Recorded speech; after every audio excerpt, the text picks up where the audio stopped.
in the future. My thoughts, well, frankly, the phone is not doing so hot. Maybe you've seen that in the news. But I think that this serves as a really great case study in that web technologies, I'm convinced, are going to become more common in the desktop applications that we create. Because there are so many web developers out there. HTML is a pretty good presentation language. JavaScript's a pretty good language to use for manipulating stuff. So why wouldn't we be able to instantly leverage all those JavaScript and HTML developers we have? Lastly, or next, I think that it's amazing what Palm has done in creating this phone. It's really cool. It's really fun. And they created it in a short amount of time. If you're going to throw a Hail Mary pass to put out technology to hopefully save your company, I would be really proud of putting this technology out. But what you probably have is a bunch of... And so you end up having them introduce some bugs that hopefully they would have avoided otherwise. Also, it's kind of funny because you have the opposite of the Objective-C problem on iPhone. You see a lot of poorly written apps on iPhone that maybe have traditional memory corruption bugs. And that's because you have a lot of web developers writing code that doesn't have a memory manager. And it's kind of funny to see the other way where you have these like hardcore devs all of a sudden writing web code and having bugs that way. So, ha ha ha.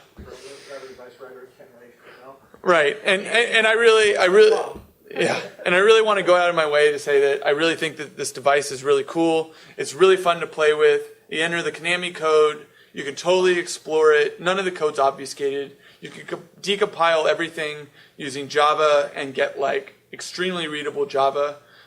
Maybe you should read the MMS stack because you can see an MMS implementation. Those are hard to find. Anyway, so I think it's really cool. Plus, they were really, in dealing with them, they were very good to us. Yeah, absolutely. I get the sense from you guys that they're very good, very responsive to fixing bugs. Not only from you, but the other guys who do great. Right.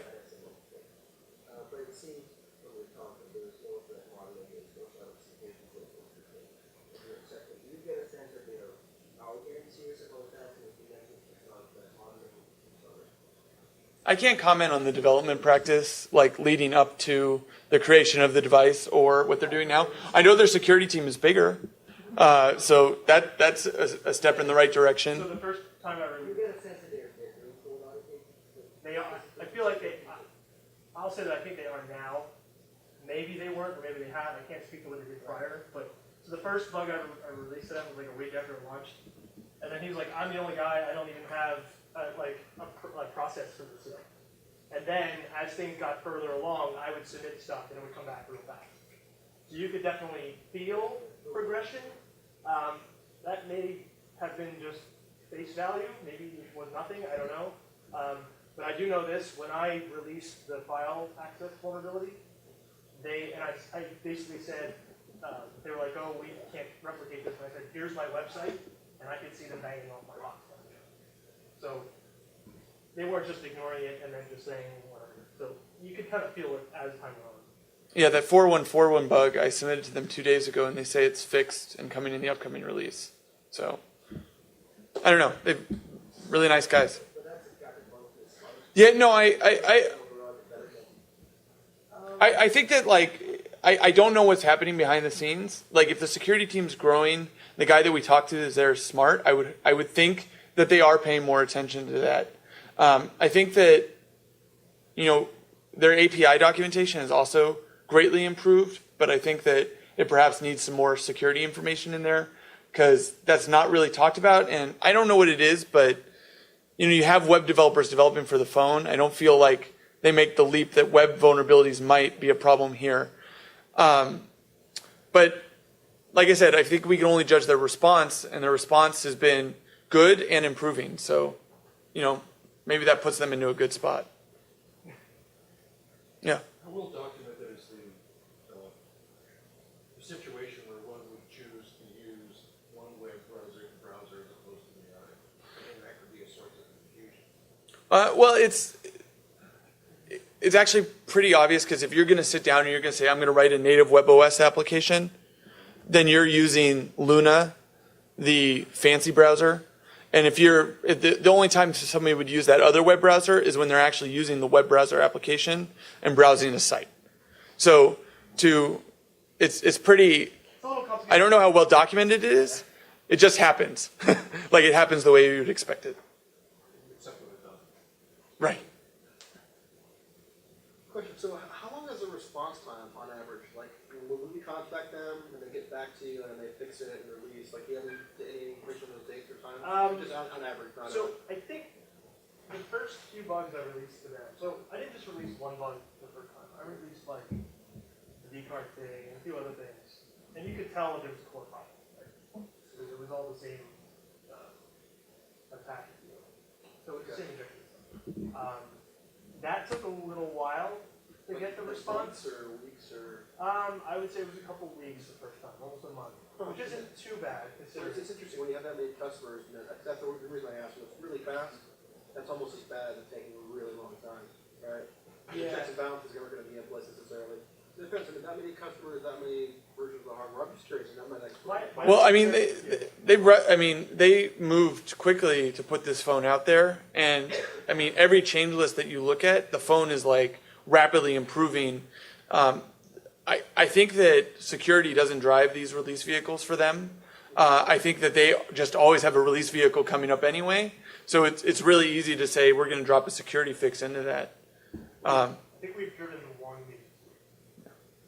Actually, because I mean that kind of regulates out a lot of QA too, right? You have a week to response process. I mean, Is that like 2 weeks, not response to them, but is that so OTA update, or is that just their communication with you? yeah. Oh, no.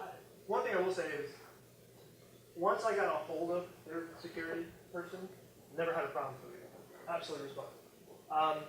Some updates took longer than others. I imagine there may have been some maybe core issues that they needed to fix. But they were always responsive, and I always ping them like, where are we? I didn't let them go. Is it an automatic update? Or Yeah, I got so burned, dude. I had my phone on like an old patch version so I could show all these bugs. And it's on Wi-Fi at my house. I don't even have Sprint service. And I plugged it in on my Wi-Fi network and it auto updated once it was plugged in on power and on the Wi-Fi network. So That'll be an automatic update. It's called auto carrier. I mean, I bought my phone at Radio Shack and I've never had service. I use stuff from WebOS internals to just use Wi-Fi. So I don't know. Yeah, they're like, so there's a couple places, they're in Canada, they're in Mexico, and another bunch in Europe. But they do the mandatory automatic update when you connect to your hotspot. Alex? Oh, I was actually asked about the Okay. how package stuff. I didn't. We haven't looked at that. Okay, so you talk about the initial one in the beginning when they had, you could take an email and load an IPK file. Yeah. Yeah. So one of the bugs that came out, I didn't find it. I did do some work with the people who did, but they did a really good job of figuring this out. You could actually load IPK files without going through POM. IPKs are app Yeah, they're packages. just the packages to install an application on the phone. And that, the minute they found out about that, it was literally like we found it on a Sunday or a Saturday and it was patched by like Monday. You know, they really, for like a week or something like that, really fast, because that was a major problem, because you could actually execute anything at that point. The other question is going to have, can you tell the exact version from user history? Yes. Yeah. You can, well, yes. So it'd be interesting to see if somebody has an analysis from any of those, analytics companies, what the patch levels are, all that. One thing they do in their security reporting is they talk in very general terms about the bug, and then after the language that they say is after the majority of our users have accepted the update, then they'll change it to a more specific version of the bug, and give. I don't know. That's when they do their attribution. I don't know. They give attribution, they don't always get for plug, right? Yeah. Which, that can be said for a bunch of vendors, but they do get one, they're very cool when getting attribution, so. But the point being that they switch it at a certain point after to a more detailed description after a large number of their users have deployed the update. So I don't know if that's actually driven by some fancy spreadsheet at Palm, but I do know that those bugs after a month change their description, so maybe that's a good indicator.